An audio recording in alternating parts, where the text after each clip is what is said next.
Welcome to Review Every Ship by CitizenCon 2024. The point is to give an update on every ship since some haven't had a video made about them in years and others the information is simply too spread out to be helpful in making decisions. Remember, digital ships aren't imaginary, digital ships are imagine necessary. Quick shout out to my Joning Ninjas, Radium TX and Paling Tan, and my Tuning Ninja members, Wakan Yosai, Rage 1, and Scorpio King 3. And of course, all my other members who are listed at the end of the video. Membership is never required, but always appreciated. You help make this YouTube dream even more possible, so thank you. Every month we do a giveaway to give back to this wonderful community. This month's giveaway prize is yet to be determined. Well, it's kind of been determined, but I can't tell you what it is. So I will just say enter the contest. Make sure you subscribe to Billionaire Ninjas. Leave a comment on at least one video and like or dislike a video. Winners have 2 weeks to claim their prize. Members collectively have a 25% chance of winning just for being a member. So if you're subscribed, consider hitting that join button. And if you're not subscribed, I appreciate you hitting that subscribe button. For the full giveaway details, make sure you visit our Billionaire Ninjas Discord or our social media at Ninjas Leap.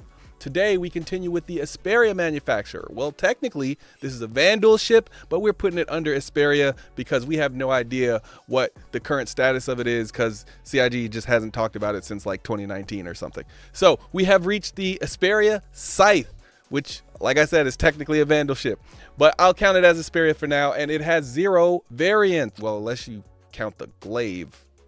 But anyway, for the price, the Scythe as a 3.2.3.1a is 300 standalone, 300 Warbond. It was 300 at concept. In-game cost is unknown, and the in-game 3-day rental price is unknown.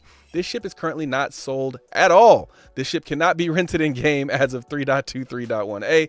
This ship is hull limited, and if you weren't lucky enough to get one in the original Kickstarter for Star Citizen, you can only get one now by purchasing on the gray market for $4,000 plus, or a Legatus pack, which is currently listed at $48,000. Fast becoming the symbol of the Vanduul race, the Scythe is the foot soldier in every raid and the target of every human fighter pilot. Featuring a hefty weapons payload, the Scythe's real asset is its maneuverability, found in the twin, main, and 12 maneuvering thrusters. You might be a king or a little street sweeper, but sooner or later you dance with the Reaper.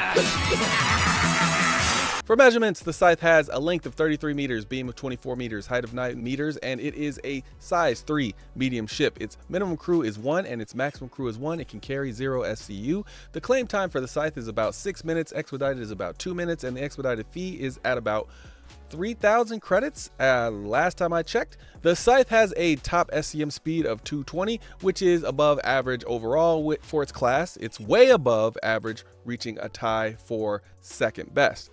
For its nav speed, it is 1150, which is above average overall. That is way above average for its class and is tied for second best. For maneuverability, it has above average maneuverability overall and way above average maneuverability for its class.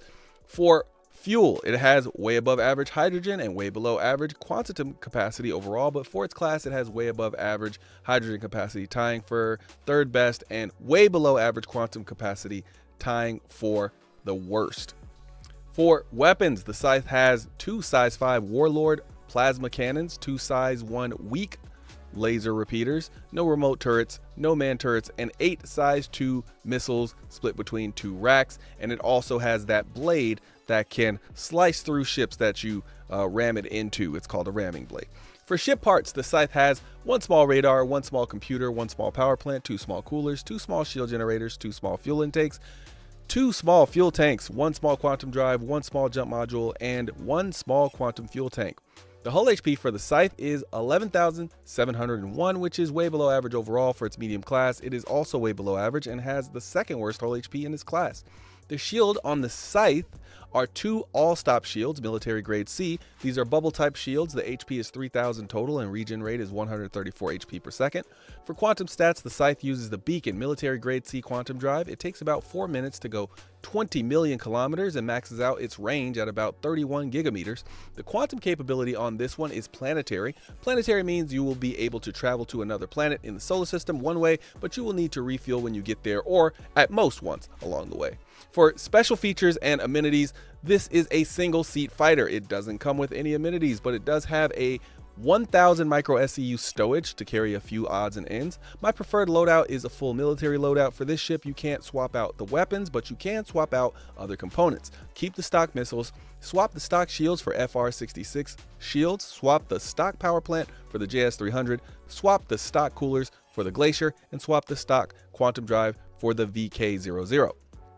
Now it's time to rate this ship. A rating I rate from 1 to 10. My 1 is only by if you have a unique reason that is specific to you or because you like the looks of the ship. My 10 is basically if you have the money, this ship is almost guaranteed to be useful to you in the game. A 1 doesn't mean the ship is useless or ugly, and a 10 doesn't mean that the ship is perfect. Just remember, this is just our rating. Please give us yours in the comments down below, and when we read them, we light a nice fire outside, sit by it in the moonlight, and read them as we sip our tea.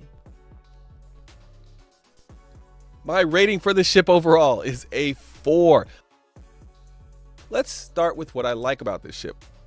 Well, it's hard not to think of this as a simple variant of the Glaive, even though it's not listed at 1. So most of the things I have to say about it are the same. Most of the stats are the same, with the exception of the hull HP and missing 1 ramming blade, but it's the same things I would say about the Glaive with a few minor exceptions. So I think this is the ship that is everything the Blade claims to be, albeit in a larger package. It has speed, it has maneuverability, it has great firepower, and to top it all off, you can actually cut other ships with one of the wings, which is unique to only the Scythe and the Glaive. I also think it's cool looking, but I'll say the Blade does have it beat in this category the same way it does with the Glaive, at least until that rework, which I'll talk about a little bit later. Now, what are the issues? The size ones are pretty much useless, so I just turn those off and go full power to the cannon since I can't swap them out anyway, but even then, I'm not too impressed with the plasma cannons in the game right now, even if they are size 5. I can't for the life of me figure out how this ship is supposed to be meant to ram other ships when the hull HP is one of the worst of all the fighters in its class. Oh, and did I mention this ship was only available in the past, is extremely difficult to get. It is the second most overpriced ship in the game, at least as it is now. Maybe later in that rework it'll be better, but the Prowler, like I compared to the Glaive, has at least an interior, it has stealth capabilities, swappable guns, a turret. I can't imagine spending that much money on any fighter. Even the F-8C, which is clearly superior to this ship in almost every way, is the same price. It could be worse though. I guess it could be $350 like its big brother. So how would I fix this ship? It needs to be tougher. About twice as tough to make any sense for using it as a ramming ship. I would drop the price by about $100, the same way I would with the Glaive. I also would remove the size 1s in favor of making this ship faster or more maneuverable due to having less weight, and adding more than 9 shots on the size 5s to get it to 15 shots. The Scythe should also be either more maneuverable or faster in SCM mode than the Glaive, while the Glaive should be tougher and faster in a straight line in nav mode. But instead, the Scythe is tougher and they have about the same speed and maneuverability, which doesn't make a whole lot of sense. At this point, I'm saying get the Scythe and just save $50 because they're basically the same as the Glaive. But I think, again, once that rework happens, it will be better. Who is this ship for? I would say it's a quick reaction ship with more firepower that pairs well with the Blade, except you're invariably better off with the F-7C. So I would say this is for people who want a short distance fighter but prefer the alien aesthetic and look to fight up close. I would choose it over the Glaive because the Glaive is more expensive, but that's really the only reason. I think in the long run, after the rework, the Glaive will be the better ship, but the Scythe will still be the better value if you can get your hands on it. So why is it a 4? It's basically the same as the Glaive except slightly tougher with slightly better hull HP. But I guess the Scythe, even though it's overpriced, is still a solid medium fighter if you know how to operate it, just not in the current 3.23 patch. But 3.24 is coming soon, so you tell me if you're watching this in the future. Is the 3.24 patch much better? I doubt it. It's not scheduled to be much better, and none of the notes have said it'll be much better. I think the ramming capability is very interesting, so I can't wait to see if that makes a big difference in the game later. It's more than a balance pass away though from being where it needs to be, and I would say it needs a light rework. Thankfully, that rework is coming. It will be made available when Squadron 42 launches, which I believe will be either at the end of this year, which is 2024, or the beginning of next year, which is 2025, considering all of the changes and stuff that are going on at CIG. So if you're watching this in the future, make sure you hit that like button if I was correct. So I imagine using this ship in a pack of blades to bring the firepower portion where the blades are more like the pests that keep you busy while I get close and cut you or blast you with those massive plasma cannons. Now, I know you're here for our rating, but if you really want a ship, go buy it. We won't stop you. Or even better, all ships can be earned in-game once the game releases, and some you can purchase in-game right now.